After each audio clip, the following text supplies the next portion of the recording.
Welcome, everybody, to another episode of Troubadour Podcast. Today is, of course, Sunday morning poetry, and we're going to cover Goody Blake and Harry Gill, A True Story by William Wordsworth. Now, this is a story that was in Lyrical Ballads, in the first 1798 version of Lyrical Ballads by Wordsworth and Coleridge, and it was pulled out isolated in the 1802 version for special consideration when Wordsworth wrote his preface, which is the beginnings of his manifesto on art and poetry. And he focused on this for a specific reason in the preface of his, I think, 60 poems that he wrote in here. He focused on this and a few other poems in the preface. And we'll talk about why, but first, let me give you a quick little synopsis of the story. So this is a ballad. And by the way, I am doing Ballad Wednesdays. So I'm reading traditional and other types of ballads on Wednesday. This one, we're focused more on not just the reading of the ballad, or of poetry in general, I should say, but also kind of how to think about poetry, how poetry can add to your life, what poetry can do to improve your ability to learn and your overall knowledge, and just your life in general. And that's very relevant for our purposes today. So just let me give you an example, just one idea or one important thing that Wordsworth believed, and I agree with, is that what poetry is able to do, or one important thing that we don't often think about, is that it actually is important in the acquisition of knowledge. So if you want to learn something, learn it in verse. Now, this is something that we know intuitively with children. We know to teach them their ABCs in verse. We know to teach them certain things about left and right and shining your shoes and things like that in verse. And we teach knowledge up to a certain point in verse. Now, we stop at around 6, 7, or 8, but you may not realize this, but verse comes first in the history of man. So when we were first writing, we as humans, and we were speaking, we spoke in verse, we spoke in meter. Not everything necessarily rhymed, but we definitely, the goal was to be more metrical, rhythmic, and things of that nature, versus straight prose, which is a focus on pure logic, right? And just making sure everything's logical. It doesn't matter if it sounds great or not, although that helps sometimes, but it's not the main focus of prose, or at least, especially not anymore. Now, I think this is a mistake, and there's a couple reasons why this is a mistake, and it's unfortunate that we've lost this, that we don't learn about morality and metaphysics and law and, politics and economics and science through some amount of verse. I don't think it all has to be verse, of course, but some verse. This is an illustration. So let me give you an example. So this poem, Goody Blake and Harry Gill, Wordsworth had requested from his publisher, Cottle, to send him a book called Zoonomia, or The Laws of Organic Life, by Erasmus Darwin. This is Charles Darwin's grandfather. So this is a little bit before Charles Darwin had his theory of evolution. And in Zoonomia, Darwin devoted a section to what he called diseases of volition. Now, these are, we might call them madness or some form of break with reality. We have a whole bunch of psychological terms nowadays to deal with this. And this is something that people have been thinking about for, millennia. And one of these diseases of volition is called mania mutabilis, or mutable madness, where the patients are liable to mistake ideas of sensation for those from irritation, or that is, imaginations for realities. So in other words, the people think what is something they're imagining is real, right? So we see movies with this all the time. I mean, think about Son of Sam. His dog told him to murder people. I mean, that's your imagination telling you. You could say this about all religious people who act religiously. It's like if you see a burning bush, he tells you do something. That's mutable madness. Like, that's not real. Like, no burning bush exists in reality. That's just your imagination. Now, if I wanted to convey the idea of mutable madness, of the power, specifically of the power that imagination can have over a mind, I could, write up a whole article and a whole book or a section of a book in, like Zoonomia or the laws of organic life. I could do that, or I can write a psychology book, or I could write a poem. And that's one of the goals, the underlying goals, philosophical goals of Wordsworth here. Now, before I read the poem, I want to read the case. So mutable madness, remember, is when someone's imagination, they take that for reality. So, of course, to convey that in a story, you need a story of someone who did that. So we have a story here. I'm going to read it very briefly, then I'm going to read the poem, and then we'll elaborate on it later. But the ballad of Goody Blake and Harry Gill is simply the story of a farmer who can never, ever feel warm. He can never get warm, no matter what he does. He can pile blankets on him. He can pile coats. It doesn't matter, fires around him. He cannot. He's always shivering cold.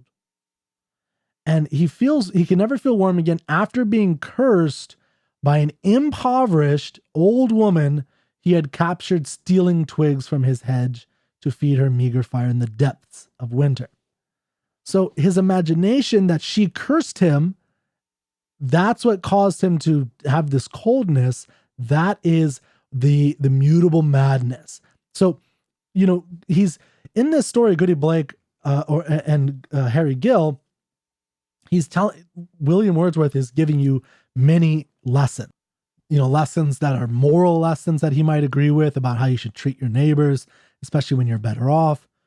But also this underlying lesson that he pulls out for the preface of how do you teach someone about mutable madness. I mean, you could write prose or you could write this. So I'm going to read the poem, and then we're going to go stanza by stanza briefly, and then I want to finish by concluding with a section from the preface of the 1802 lyrical ballads to kind of give you an idea of what his mission was, what Wordsworth's mission was with poems like this and poetry in general. It's one of his main ideas here. Now, just so you know, Goody Blake, Goody is a kind of polite term for an impoverished wife. Now, you're going to find out that this old woman is no longer a wife, so it's kind of just a polite thing to say so maybe her husband ran away or died. We don't really know. Probably died because she's impoverished. But either way, she's on bad times. Harry Gill is a drover, so he drives sheep or cattle, and he's a farmer. So he's very well-to-do. He has ruddy cheeks. He's very healthy and virile, strong man. And, he just watch what he does to this woman who tries to get some twigs so she can live, basically, in the depths of winter. Okay. So remember, this is a ballad. It's a story. It does rhyme, and it has meter and things of that nature. So it's not in iambic pentameter or blank verse, as many of his other poems are. Okay. Goody Blake and Harry Gill, a true story. Oh, what's the matter? What's the matter? What is it that ails young Harry Gill?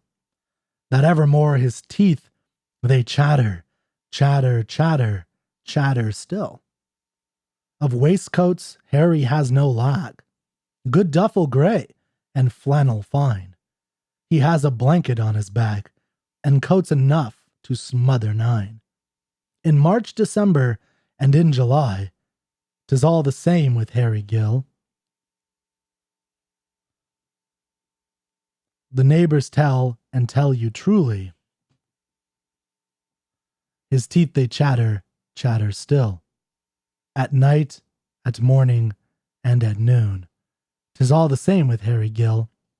Beneath the sun, beneath the moon, his teeth they chatter, chatter still. Young Harry was a lusty drover, and who so stout of limb as he? His cheeks were red as ruddy clover. His voice was like the voice of 3. Old Goody Blake was old and poor, ill-fed she was and thinly clad. And any man who passed her door might see how poor a hut she had. All day she spun in her poor dwelling, and then her 3 hours' work at night. Alas! 'Twas hardly worth the telling, it would not pay for candlelight. Remote from sheltered village green, on a hill's northern side she dwelt, where from sea blasts the hawthorns lean, and hoary dews are slow to melt. By the same fire to boil their pottage, 2 poor old dames, as I have known, will often live in one small cottage, but she, poor woman, housed alone. 'Twas well enough when summer came, the long, warm, lightsome summer day, then at her door the canty dame would sit as any linnet gay. But when the ice our streams did fetter, oh, then how her old bones would shake. You would have said, if you had met her, 'twas a hard time for Goody Blake. Her evenings then were full and dead. Sad case it was, as you may think, for very cold to go to bed, and then for cold not sleep a wink. Oh, joy for her, whene'er in winter the winds at night had made a rout, and scattered many a lusty splinter, and many a rotten bough about. Yet never had she, well or sick, as every man who knows her says, a pile beforehand, turf or stick, enough to warm her for 3 days. Now, when the frost was past enduring, and made her poor old bones to ache, could anything be more alluring than an old hedge to Goody Blake? And now and then, it must be said, when her old bones were cold and chill, she left her fire or left her bed to seek the hedge of Harry Gill. Now Harry, he had long suspected this trespass of old Goody Blake, and vowed that she should be detected, that he on her would vengeance take. And oft from his warm fire he'd go, and to the fields his road would take, and there at night in frost and snow he watched to seize old Goody Blake. And once, behind a rick of barley, thus looking out did Harry stand. The moon was full and shining clearly, and crisp with frost the stubble land. He hears a noise. He's all awake. Again? On tiptoe down the hill he softly creeps. 'Tis Goody Blake. She's at the hedge of Harry Gill. Right glad was he when he beheld her. Stick after stick did Goody pull. He stood behind a bush of elder, till she had filled her apron full. When with her load she turned about, the byway back again to take, he started forward with a shout, and sprang upon poor Goody Blake. And fiercely by the arm he took her, and by the arm he held her fast, and fiercely by the arm he shook her, and cried, I've caught you then at last. Then Goody, who had nothing said, her bundle from her lap let fall, and, kneeling on the sticks, she prayed to God that is the judge of all. She prayed, her withered hand uprearing, while Harry held her by the arm. God, who art never out of hearing, oh, may he never more be warm. Oh, the cold, cold moon above her head, thus on her knees did Goody pray. Young Harry heard what she had said, and icy cold he turned away. He went complaining all the morrow that he was cold and very chill. His face was gloom, his heart was sorrow. Alas, that day for Harry Gill. That day he wore a riding coat, but not a whit the warmer he. Another was on Thursday brought, and ere the Sabbath he had 3. 'Twas all in vain, a useless matter, and blankets were about him pinned. Yet still his jaws and teeth they clatter, like a loose casement in the wind. And Harry's flesh it fell away, and all who see him say, 'tis plain, that, live as long as live he may, he never will be warm again. No word to any man he utters, abed or up, to young or old, but ever to himself he mutters, poor Harry Gill is very cold. Abed or up, by night or day, his teeth they chatter, chatter still. Now think ye farmers all, I pray, of Goody Blake and Harry Gill. All right. I hope you enjoyed that. Now, I'm sure there are some words you didn't know. I had to look up some words myself. But let me, before we go into the stanza by stanza, let me read you a kind of synopsis from the newspaper article that that Wordsworth got this story from, to give you a broader idea of the story that might help you latch on to some of the words if some of them didn't make sense. So he spotted this in the newspaper. A young farmer in Warwickshire, finding his hedges broke and the sticks carried away during a frosty season, determined to watch for the thief.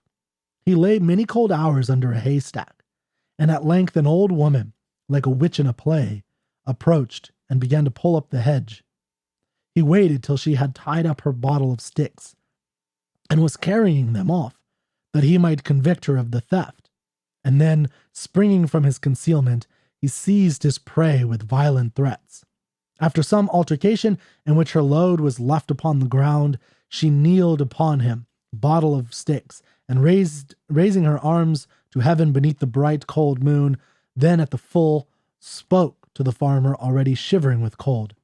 Heaven grant that thou mayest never know again the blessing to be warm. He complained of cold all the next day, and wore an upper coat, and in a few days another, and in a fortnight took to his bed, always saying nothing made him warm. He covered himself with very many blankets, and had a sieve over his face. As he lay, and from this one insane idea, he kept his bed above 20 years for fear of the cold air, till at length he died.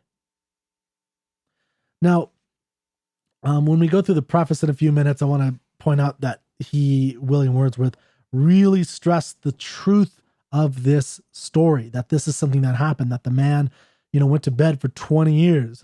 And he just died there after trying to get this woman for thievery. So he's trying to convey the morality of that, and he's also trying to convey this idea of the strength of the imagination.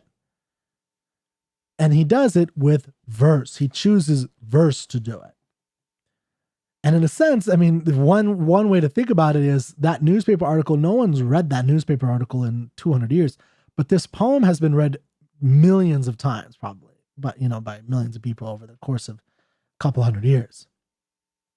So in a certain sense, he's right in that regard. Okay, so, we're going to go through this briefly, and then we'll wrap up with the preface. So it's the poem starts off with the chattering of Harry Gill. Oh, what's the matter? What's the matter? What is it that ails young Harry Gill? So again, if you listen to Ballad Wednesday, you'll see how simplistic, and the word he uses in the preface is rude. And by rude, he just means not like, oh, the person was mean to me and said something rude about my father or mother or something like that, but instead it's like rudely made, like not the most, it's either that or it means uneducated, but simplistic could be another way of thinking of it.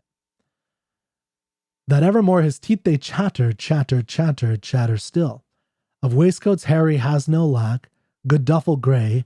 So what does that mean? Of waistcoats Harry has no lack. So reconfigure that phrase.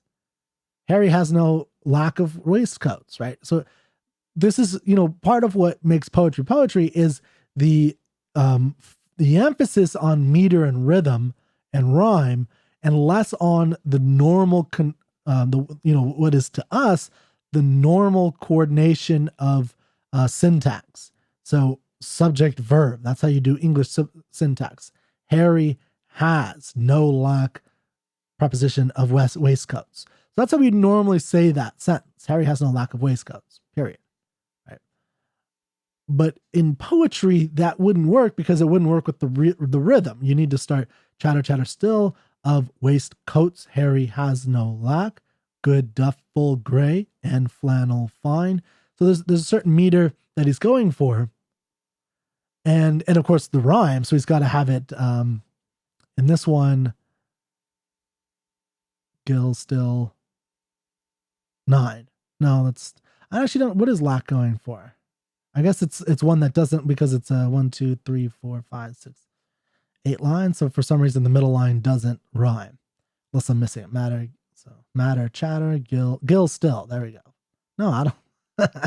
No, lack back. Duh. Okay, there we go. I was like, why is there not an obvious rhyme here? Of waistcoats, Harry has no lack. Good duffel gray and flannel fine. He has a blanket on his back. So it also has to make that rhyme work. So, that's the focus, not the normal way of prose. Subject verb, Harry has. Okay. Does that make sense?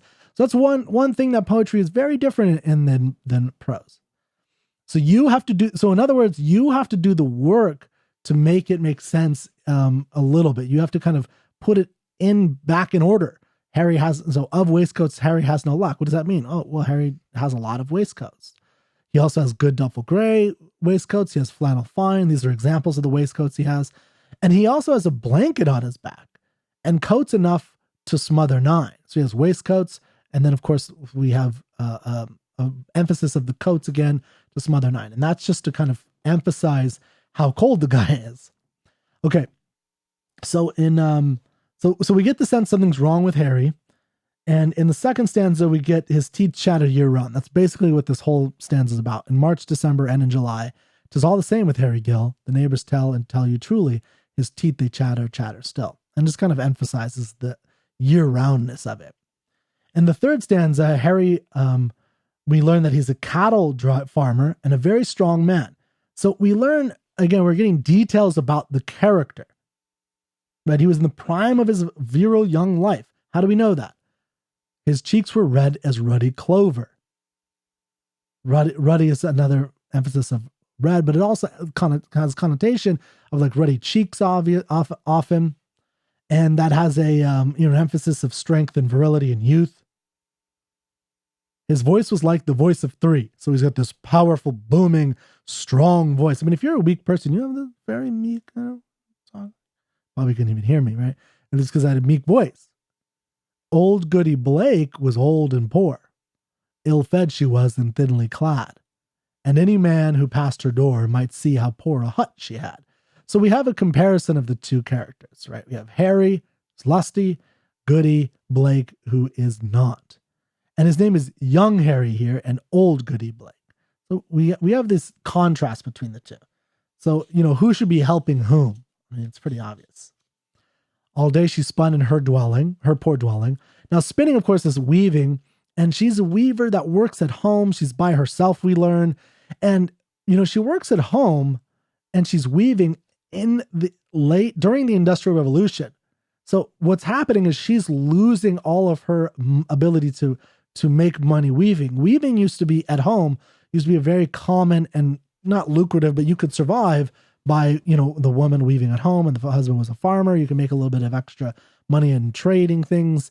But this is no longer the case because now you have these big, manufacturing companies and concerns.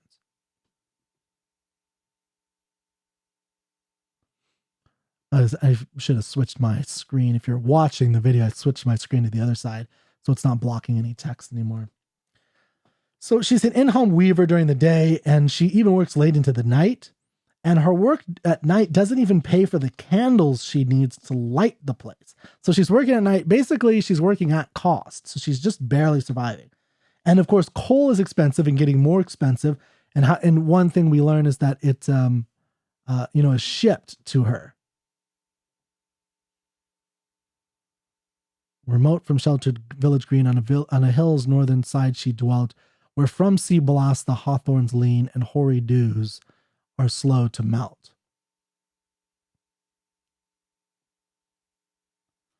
So she lives on, the northern side of a mountain where hoary dews.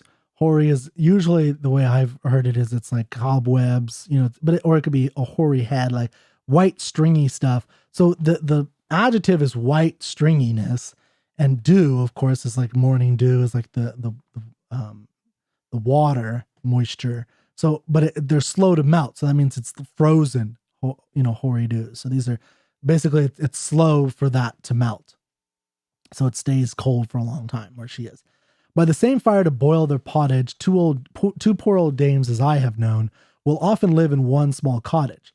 But she, poor woman, housed alone. So what William Wordsworth is saying here is that I've heard a story of two old women who were able to work all of the time. They're maybe they're widows, and they can survive in one small cottage together. Like their work can make it happen.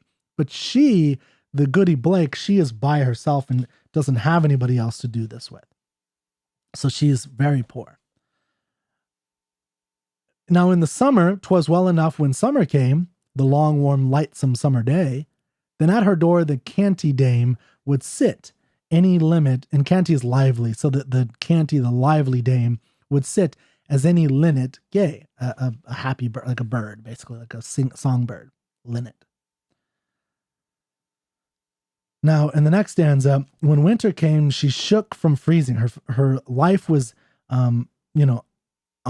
incredibly difficult, and she could not walk to the long, in the long cold nights, and she could not sleep either.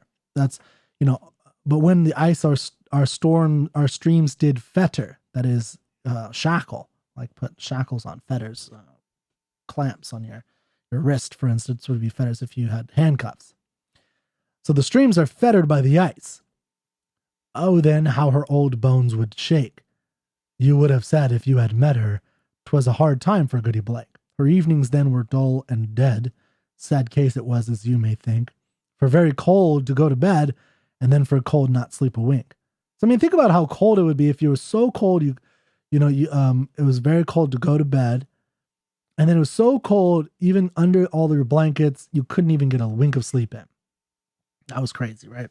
I couldn't imagine that kind of, I've had some very cold times. Like I lived, I have an RV and I've been in there, and in the winter, I was under a lot of blankets, but I could eventually get warm. I got like a little space heater, and that was perfectly fine. But she didn't have a space heater. She didn't have anything. It was just cold and, just thin walls, and she's freezing to death. So if you've ever been really, really cold, you can try and imagine what she's going through. Now, her greatest joy in winter was when a hard wind scattered the wood from tree limbs. Oh, joy for her, whenever in winter the winds at night had made a rout, right? Like a rout in war, and pushed, destroyed all these trees, and scattered many a lusty splinter. It's not just a tree limb, but a lusty splinter. That's a cute way of saying firewood, lusty splinter. And many a rotten bough about. Yet never had she, well or sick, as every man who knows her says, a pile beforehand, turf or stick, enough to warm her for 3 days. So she didn't have enough for 3 days, no matter what she did. Okay, so in this next one, now when the frost was past enduring and made her poor old bones to ache, could anything be more alluring than an old hedge to Goody Blake? So an old hedge. Now, this, you know what a hedge is, of course, a hedge bush, and there's wood in a hedge. You can call, trees with wood, you could call them hedges a little bit. It's not normally what we would call it, but the hedge has always thought of as a source of wood for the fire. Wood gathering from common land was an ancient rite for rural dwellers, but the widespread Enclosure Act of the 18th century, so during William Wordsworth's time, meant that much of the old sources of firewood had become the property of landowners. So landowners were able to keep out people who had, for their generations and millennia, just like, let's go out in the woods and get fire. But now they're in this transition into the Enclosure Act where they're giving some private property, and these wealthy guys like Harry Gill are trying to protect their property. Now, I'm very pro private property, but you can try to imagine this transitioning period where you have women like Goody Blake who had no recourse at this time, and she's going to die, right? Like she's going to freeze to death. So yeah, she's going to go and steal some wood. And technically it is stealing in this case, or at least legally it's stealing. Okay. Number 9. Now, Harry, he had long suspected the trespass of old Goody Blake. Now, here I looked this up, and I think trespass has a double meaning here. So the criminal act of entering another property is the simple meaning that we think of with trespassing. But also, it carries the older, more general meaning of an error, and this recalling the Lord's Prayer. Lord, give us this day our daily bread, and forgive us our trespasses as we forgive them that trespass against us. So this is why it's really important to always have a dictionary and look up words you even think you know very well. Like I know what trespassing is, but I wanted to look that up, and because it adds a dimension to this, where part of what's the wrath that's coming back to Harry Gill of being cold is by not acting right. Now, the wrath comes from his own imagination. This is the madness. So this is the kind of secular thing that Wordsworth loved, this idea that there's not a supernatural God who will strike down justice. But the world around you is its own kind of justice. Like it will come back. Harry Gill is mad at the trespass of Goody Blake, but it's Harry Gill who's trespassing on Goody Blake by, breaking this ancient rural pact that they had always had, where the rural people can go out in the forest and just get their firewood so they could survive. Okay. And once behind a rick of barley, it's just a stack of barley. Thus looking out did Harry stand. The moon was full and shining clearly, and crisp with frost, the stubble land. So the stubble land, also something I looked up, that is the land after you've picked all the food off of it, or the corn, like if you have cornfields. So it's stubble land, right? So you've done all the harvesting. So in other words, Harry Gill is fat and his harvest, right? He's living fat on the land, and she's not. Goody Blake has nothing to live on. So Harry is determined to catch Goody Blake. He hides behind a large stack of wheat. His land now looks like stubble since all the crops have been picked. Then he hears a noise. Is he sure it's a noise? He's out there in the wild, in the middle of the night. He creeps down the hill, and lo, there is Goody Blake at the hedge of Harry Gill. Right glad was he when he beheld her. So he's happy that he finds her. Like, this is another part of his character that I think is important to understand, is that he doesn't want to just stop injustice or have his property protected. He is giddy. And you might know this kind of feeling, or you might know someone who's like this, who gets, a kick out of catching people doing something that is wrong. Even if there's reason to be sympathetic for why that person is doing what they're doing. And there's no empathy or trying to help that person do right and say, hey, you can't do that. You need to, here's something you can do instead of doing that. No, I just want to catch this person. And this is the forgiveness, from the Lord's Prayer. So he's giddy with glee. He hid behind another tree. He watches as she pulls limb and stick from out his hedge. He follows her and jumps out to apprehend her. And fiercely by the arm he took her, and by the arm he held her fast, and fiercely by the arm he shook her, and cried, I've caught you then at last. Right, so this is all very simple. I don't need to synopsize that. Then Goody, whose had said nothing, her bundle drops from her lap, and then she kneels in the snow and she prays to God, that is the judge of all. She prayed, her withered hand uprearing. So, she says, God, who art never out of hearing, oh, may he never more be warm. And in the freezing cold night, Harry Gill heard her, his veins turned ice cold, and he walks home. And then, of course, the next day he complains about being cold. No matter what he wears, no matter what he puts on, he's cold. He wears coats, 2 coats, 5 coats, doesn't matter. By Sabbath, he has 3 coats. 'Twas all in vain, a useless matter, and blankets were about him pinned, yet still his jaws and teeth they chatter. So no matter how many blankets he puts on him, he's still cold. He cannot speak to anyone around him because he's so cold, but he often repeats, poor Harry Gill is very cold. So this is the idea that he can't even get out of bed, a bed up or night, by night or day.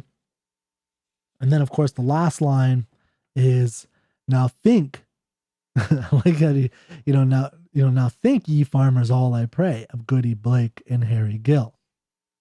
So I think this is an important poem for the what it's trying to say. It's not very complex. It's a simple story, as he said, but it's trying to convey something about this madness, and it also tries to say something about these characters, and it's doing it in verse and rhyme and in a very simple, approachable language that we can all, even today, get a sense of, even if you don't know some of the words. Okay, so I want to end with a little discussion, or not a discussion, just a quick reading of the preface, or a section of the preface where he talks about Goody, Blake, and Harry Gill in the preface to the 1802 lyrical ballads. Now, here he's talking about what's necessary in the subjects that he's choosing, why he's choosing these subjects, why poets should choose them, and why, and especially why it's so important that this is a true story. So that's the name of it. It's a true story. So here's number one. Of two descriptions, either of passions, manners, or just characters, each of them equally well executed, the one in prose and the other in verse, the verse will be read 100 times, where the prose is read once. So this is one of his key insights about why it's so important to put knowledge in verse. Now, not everything, you can't translate everything, but if you're trying to get across certain ideas to people, one of the most powerful ways to do this is to put it in rhyme, rhythm, meter. And one of the reasons is, and especially if you put it in this poetic meter, where you have to, you're kind of switching the subject verb sometimes, you're focused on not is the subject, is the syntax exactly right, but rather is the meter and the rhythm and the rhyme right. That's what you're focused on. And when you do that, you lose that subject meter, the syntax, the normal English syntax, the word order. But you force the person to go and read it again, and it helps the mind in terms of remembering and keeping store of that, of that story, or of the lesson. And that's why we do A, B, C, D, E, F, G, right? We do it in music. So he's saying that, you're going to read it over and over again if you're trying to get something, whether it's if the person's writing a description of passion, of, like a story about passion, or a story about manners, or a story about characters, or anything, right? It could be science too. People are going to read the verse more than the prose, which if you think about it is probably pretty true. You're going to read the prose once, but like this poem, I'm reading it several times just to get a sense of it. So the multiplicity of readings is critical in poetry. It's why poetry doesn't make any sense to you if you only read it once. We see that Pope, by the power of verse, Pope is Alexander Pope, the poet, the very famous poet from the early 1700s, has contrived to render the plainest common sense interesting, and even frequently to invest it with appearance of passion. In consequence of these convictions, I related in meter the tale of Goody, Blake, and Harry Gill, which is one of the rudest of this collection. I wished to draw attention to the truth that the power of the human imagination is sufficient to produce such changes, even in our physical nature, as might almost appear miraculous. So that's the idea he wanted to convey. And notice how he does it. He does it in a story, which is, we know, a very effective way of teaching the story. So the story of Goody, Blake, and Harry Gill was read at the time by hundreds, and then eventually thousands, and eventually tens of thousands, and then by today, probably millions of people have read Goody, Blake, and Harry Gill. And each of them has in some small way gotten a lesson of this guy who's chattering still. His teeth, they chatter still. And he, why does he chatter? Because he went after this old woman. Why did that cause him to go after? Because she trespassed on him, but he trespassed on her. And then she cursed him, and then he became cold forever. But it wasn't a cold from God, even though she called God. It's really a cold from his own imagination. He believes that there's a cold, that there is something wrong, and so he feels this coldness to him. The truth is, this is the preface. The truth is an important one. The fact, for it is a fact, is a valuable illustration of it. and I have the satisfaction of knowing that it has been communicated to many hundreds of people who would never have heard of it had it not been narrated as a ballad and in a more impressive meter than is usual in ballads. Kind of little self-congratulations on his part that he's better than most ballads. But that's Wordsworth for you. He's very cocky. And he deserves it. He definitely does. So, that's what he's trying to say is that, there are people who would never read Zoonomia they would never read about mutable madness, but they might read Goody Blake and Harry Gill. And in reading that, they get not only this ballad about the story of this man, this rich man, and this poor woman and how he treated her, which is the surface level, but there's the underlying lesson. Now, I'll just end by saying, I think this is very, very true of many tales, and there's movies, there's so many artworks that there's underlying premises that are being conveyed to us, whether we are familiar with it or not. And we know whether we really recognize it or not. So people who read this may not consciously have put that lesson there, but it was there. It was there about this, the power of the imagination and what it did to Harry Gill. And so by having that, I think, he's made that impression on people, and we don't realize that this lesson is that many lessons like this are being transmitted to us, whether we are aware of it or not. And if you learn to study poetry, then you can learn to be aware of those hidden premises. I'll see you next week.